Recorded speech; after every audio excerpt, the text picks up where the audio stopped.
बे गाव गावनि माने जोङो दिनैहाय प्लास्टिकआ हय फैदों खिन्थु सिंगल इउज प्लास्टिकआ बिसेसकरि जोंनि इनभाइरनमेन्ट बा आबहावा बा बारहावायाव जोङो माने गाज्रि लाबोनायखौ बा पलिउसन खालामनायखौ जोङो नुनो मोनदों आरो बेनि थाखायनो इनभाइरनमेन्ट डे अबजारभेशन 2022 आवहाय फरेस्ट आरो इनभाइरनमेन्ट डिपार्टमेन्टनिफ्राय कमप्रिहेन्सिभ एक्शन प्लेन लानाय जादों जाहाथे जोंनि समाजनिफ्राय जोङो सिंगल इउज प्लास्टिकखौ आइडेन्टिफाइ खालामनानै सिनायथि खालामनानै बोखारस्रांनो हायो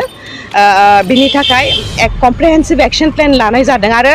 मोजां खबरा बेनो जे बेखिनि एक्शन प्लेनआ जाहाथे सुबुं समाजनि गेजेराव जों सांग्रांथि लाबोनो हायो बाहाय SCERT आ गासिबो एजुकेशनेल इन्स्टिटिउसन्सखौ माने माबा हरदों माने थांखि खालामनानै हरखादों जे नोंसोरबो बाहाय कअपारेशन खालामनांगौ जयैनो मावनांगौ होननानै आरो आङो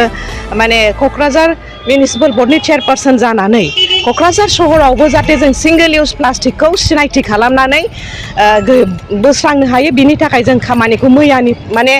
आवगोल टास्क फर्स हगायनानै खामानि मावनायखौ जों मैयानिफ्रायनो जुरिजेनदों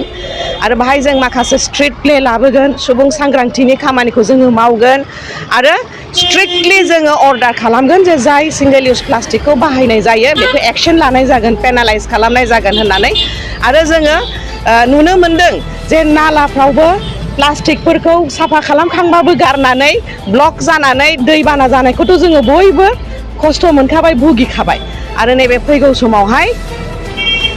जाहाथे जोंनि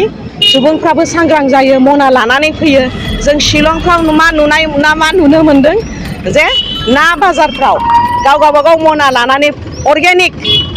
जेनेबा जिजों बानायनाय फाथोनि जों मना बानायनाय बेफोरखौ लानानै ना बायहैयाबानो ना फानग्रायाबो ना हरा जाहाथे जों बेफोरबायदि नियम नितिखौ खालामनो हायो